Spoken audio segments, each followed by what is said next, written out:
Assalamualaikum warahmatullahi wabarakatuh. Innal hamdalillah nahmaduhu wa nasta'inuhu wa nastaghfiruhu wa na'udzu billahi min shururi anfusina wa sayyiati a'malina. May yahdihillahu fala mudilla lahu wa may yudlil fala hadiya lahu. Ashhadu an la ilaha illallah wahdahu la syarika lahu wa ashhadu anna Muhammadan 'abduhu wa rasuluhu alladzi la nabiyya wa la rasula ba'dahu. Allahumma salli wa sallim ala hadha an-nabiy al-karim Rasulullah Muhammad sallallahu alaihi wasallam wa an sa'iri sahabati Rasulillah ajma'in wa an tabi'ina lahum bi ihsanin la yaumiddin. Fa ya ibadallah usikum wa iyaya nafsi bitaqullah faqad faza fawzan 'azima.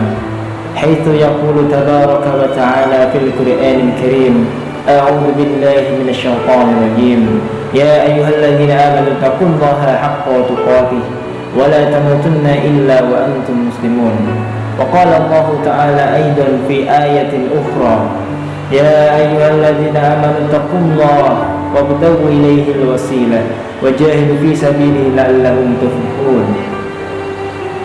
فقال الله تعالى في آية أخرى أيضا ومن يتق الله يجعل له مخرجا ويرزقه من حيث لا يحتسب. صدق الله العظيم وصدق رسوله الكريم ونحن على ذلك من الشاهدين والشاكرين إن شاء الله.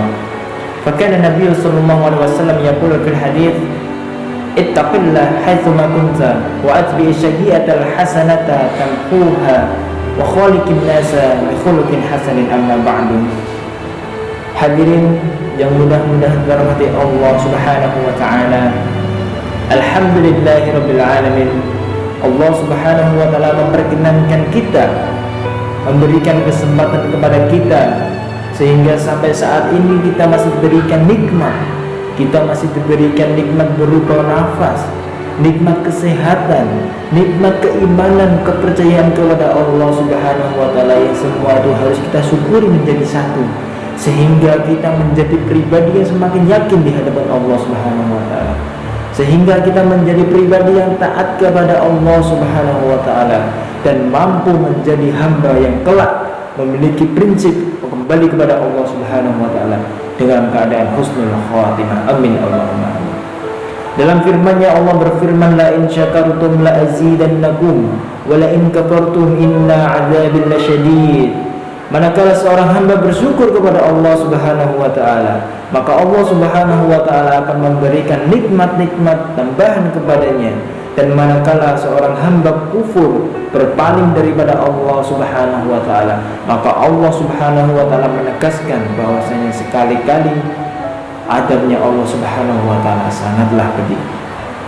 Maka para hadirin sekalian yang dimuliakan Allah Subhanahu wa taala, hendaknya kita sebagai seorang muslimin, kaum mukminin yang beriman kepada Allah Subhanahu wa taala, bersyukur atas nikmat yang diberikan oleh Allah Subhanahu wa taala kepada kita dan senantiasa menjalankan syariat-syariat Allah dengan landasan syukur nikmat yang diberikan oleh Allah kepada kita yang bisa membahagiakan Allah Subhanahu wa taala. Shalawat serta salam kita haturkan kepada junjungan Nabi Allah Nabi Muhammad Rasulullah sallallahu alaihi wasallam, Nabi akhir zaman, uswah hasanah kita semua, dan telah dijelaskan Allah di dalam firman-Nya laqad kana lakum fi rasulillahi uswatun hasanah liman kana yarjullaha wal yawmal akhir wa dzakarallaha katsira. Telah nampak suri teladan kepada Nabi Muhammad diri seorang nabi uswatun hasanah yang dinisbatkan kepada Nabi Muhammad sallallahu alaihi wasallam. Maka dari sini titik barometer kita sebagai seorang kaum muslimin, kaum mukminin yang beriman kepada Allah dan Rasul-Nya, hendaknya kita mengikuti ajaran-ajaran yang diajarkan oleh Nabi Muhammad sallallahu alaihi wasallam. Hendaknya kita mengikuti perilaku-perilaku yang diajarkan oleh Nabi Muhammad sallallahu alaihi wasallam kepada kita semua. Maka sebagai bentuk rasa cinta kita kepada Nabi Muhammad SAW, hendaknya senantiasa memperbanyak diri dengan mengikuti apa yang diajarkan Allah kepada Nabi Muhammad SAW. bersolawat kepada Nabi Muhammad sallallahu alaihi wasallam. Allahumma shalli wa sallim ala Nabi Muhammad. Kaum muslimin hadirin yang mudah-mudahan dirahmati Allah Subhanahu wa taala. Banyak sekali golongan-golongan, banyak sekali kelompok-kelompok yang dirindukan oleh surganya Allah Subhanahu wa taala. Banyak sekali yang dikategorikan orang-orang yang dirindukan oleh surganya Allah Subhanahu wa taala, yang dijelaskan oleh Allah di dalam firman. Maka akhir-akhir ini, dalam kehidupan ini, sampai manakah kita? Termasukkah kita di dalam 5 orang yang dirindukan oleh surganya Allah Subhanahu wa taala? Atau justru kita jauh dari sifat-sifat tersebut sehingga kita tidak tahu bagaimana cara kita kembali kepada Allah sehingga mendapatkan ridhonya Allah yang nantinya dimasukkan surganya Allah Subhanahu wa taala. Maka di dalam firman-Nya Allah Subhanahu wa taala, Allah mengatakan as-sabirin was-shadiqin wal-qanitin wal-munfiqin wal-mustaghfirin bil ashar. Yang ayat sebelumnya, alladzina yaquluna rabbana innana amanna faghfir lana dhunubana wa qina adzabannar. الصابرين والصادقين والقانطين والموقفين والمستغفرين بالأسحار. Al-ayat. Hadirin yang mudah-mudahan dirahmati Allah Subhanahu wa taala. Yang pertama, golongan yang dirindukan oleh surganya Allah Subhanahu wa taala adalah as-sabirin, orang-orang yang senantiasa bersabar.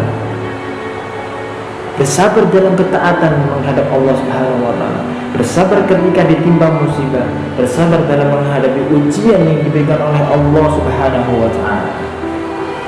Di ayat yang lain Allah juga menegaskan tentang kesabaran, bahwasanya innallaha ma'as-sabirin, bahwa sesungguhnya Allah Subhanahu wa taala bersama orang-orang yang sabar.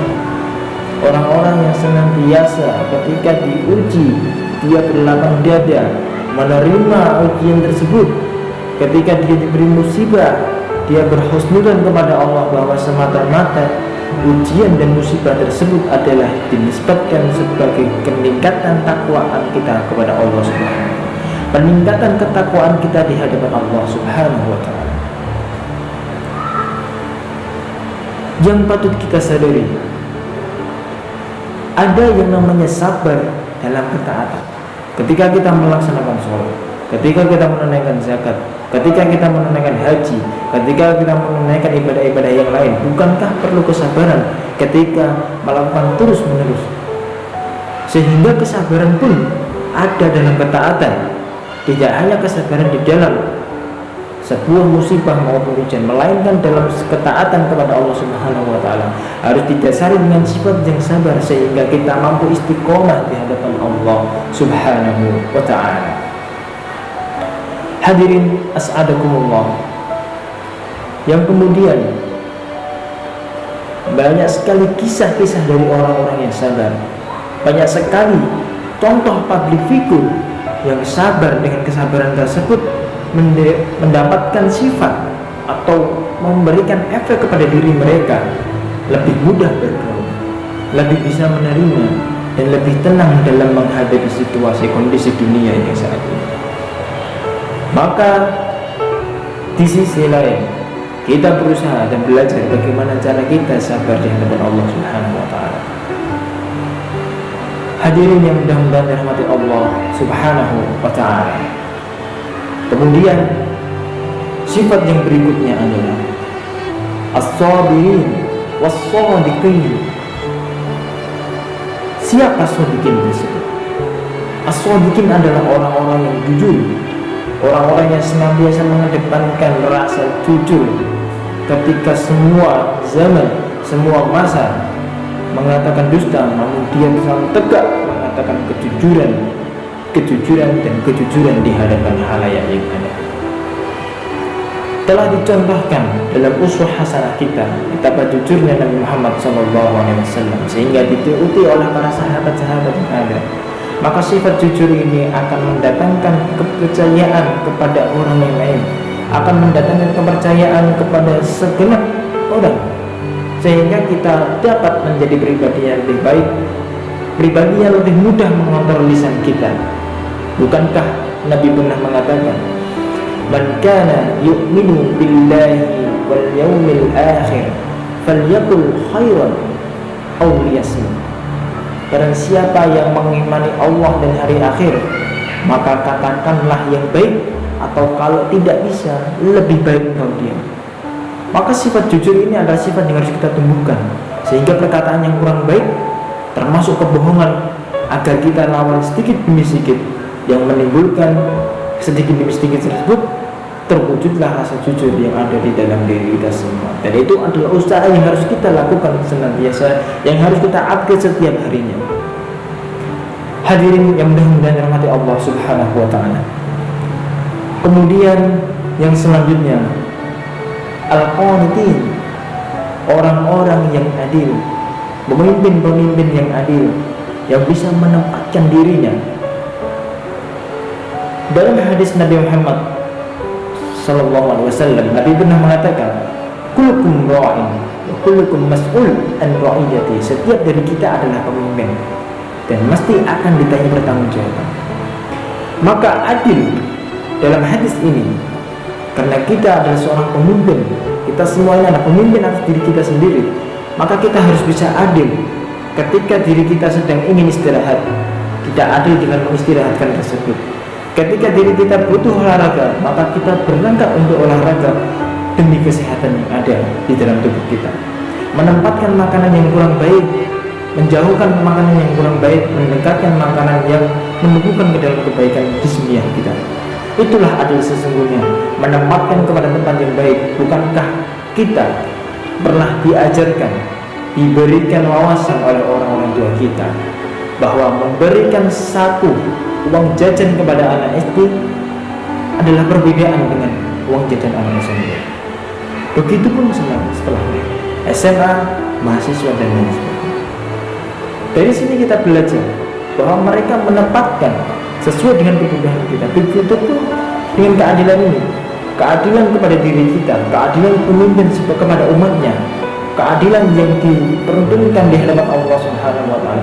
Walaupun yang paling adil semata-mata hanyalah Allah Subhanahu wa ta'ala, maka sikap yang seperti ini, sikap kedermawanan ini harus kita tumbuhkan sejak dini, sehingga kita menjadi pribadi yang bisa menyongsong syariat agama Allah Subhanahu wa ta'ala ini dengan bijak dan lebih baik, dengan bijak dan tidak mudah memberikan hal-hal yang negatif di kalangan masyarakat kita. Ma'asyiral muslimin, hadirin yang mudah-mudahan dirahmati Allah Subhanahu wa ta'ala. Kemudian yang keempat, wal munfiqin, orang-orang yang menginfakkan hartanya di jalan Allah Subhanahu wa ta'ala. Di ayat yang lain Allah menjelaskan, alladzina yunfiquna fis sarra wad dharra, menginfakkan hartanya ketika dia mampu maupun ketika dia terdesak. Orang-orang yang seperti inilah yang nantinya diridhokan oleh surganya Allah Subhanahu wa ta'ala. Tentunya ketika surga merindukan, tentunya di situ ada kasih sayang Allah Subhanahu wa ta'ala. Maka bagaimana cara kita mengambil kasih sayang Allah Subhanahu wa ta'ala? Salah satunya adalah dengan memberikan infak harta sebagian dari kita, memberikan infak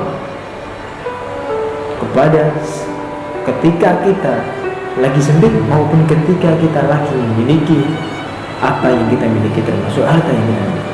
Kalaupun kita tidak bisa menginfakkan harta, menginfakkan tenaga kita, menginfakkan keilmuan kita, itu adalah bentuk kita mengikrarkan kita kepada Allah untuk menegakkan syariat Allah Subhanahu wa ta'ala. Hadirin yang mudah-mudahan dirahmati Allah Subhanahu wa ta'ala. Berbicara infak, ada sebuah kisah dari seorang sahabat yang bernama Abdurrahman bin Auf, manakala beliau menginfakkan seluruh hartanya karena beliau ingin fokus kepada Allah Subhanahu wa ta'ala. Maka apa yang terjadi? Karena rezeki telah diatur oleh Allah Subhanahu wa ta'ala, yang mana tidak akan tertukar kepada orang lain. Ternyata rezeki tersebut diinfakkan, dibagikan semuanya. Kemudian setelah dibagikan, besok harinya atau beberapa waktu Allah Subhanahu wa ta'ala mengganti berkali lipat dari infak yang diberikan oleh sahabat ini tadi. Maka sahabat ini pun bingung, karena ketika dia menginfakkan, hartanya justru semakin banyak, hartanya justru semakin meningkat. Itulah dampak daripada kita menginfakkan harta kita di hadapan Allah Subhanahu wa taala. Hadirin yang mudah-mudahan daripada Allah Subhanahu wa taala. Yang selanjutnya yang diridhokan oleh surga, ya Allah Subhanahu wa taala, al-mustaghfirina bil ashar, orang-orang yang senantiasa beristighfar ketika waktu sahar, waktu menjelang waktu subuh, waktu di pertengahan sepertiga malam. Disitulah waktu-waktu yang mustajabnya doa Allah Subhanahu wa taala. Di sanalah waktu ketika dia menyeru beristighfar kepada Allah Subhanahu wa taala, beristighfar, bermohon ampun, bertilawah Al-Qur'an, merasapi muhasabah, bertafakur diri, senantiasa agar dia lebih baik ke depannya di hadapan Allah, dan digolongkan sebagai mustaghfirin bil ashar. Maka orang seperti inilah yang nantinya dirindukan oleh Allah dan surganya Allah Subhanahu wa taala. Maka kita semua bermohon kepada Allah Subhanahu wa taala dari 5 sifat tadi, sifat golongan tadi. Semoga Allah Subhanahu wa taala menanamkan sifat-sifat tersebut dalam diri kita, sehingga Allah Subhanahu wa taala memberikan dengan kasih sayangnya tempat surga yang layak bagi kita, keluarga kita, sesepuh-sesepuh pendahulu kita, dan orang-orang yang senantiasa berjuang di hadapan Allah dengan menegakkan agama Allah, menegakkan syariat-syariat yang diajarkan kepada Nabi Muhammad melalui hadis-hadisnya yang sampai kepada kita melalui ulama-ulamanya dan tabi'in. Marilah kita senantiasa bermohon kepada Allah, semoga Allah Subhanahu wa taala menjadikan kita golongan yang baik, menjadikan kita selalu menegakkan amar ma'ruf nahi munkar, dan menggolongkan kita sebagai orang-orang yang cinta kepada Allah dan memohon ampun senantiasa kepada Allah Subhanahu wa taala. Allahumma shalli wa sallim ala Muhammad wa ala ali Muhammad kama shallaita ala Ibrahim innaka Hamidum Majid. Allahumma ighfir lil mu'minina wal mu'minat wal muslimina wal muslimat al ahya' minhum wal amwat innaka as-sami'u qaribun mujibud da'awati ya qadiyal hajat. Allahumma ighfir lana dhunubana wa liwalidayna warhamhuma kama rabbayana shaghira. Rabbana atina fid dunya hasanah wa fil akhirati hasanah wa qina adzabannar wa qina adzabannar wa qina adzabannar. Walhamdulillahi rabbil alamin. Ibadallah, innallaha ya'muru bil 'adli wal ihsan wa ita'i dzil qurba wa yanha 'anil fahsya'i wal munkar ya'idukum la'allakum tadhakkarun. Fadhkurullaha al-'azim yadhkurukum. Wa akhiru da'wana alhamdulillahi rabbil alamin. Wa akhiru wassalamu alaikum warahmatullahi wabarakatuh.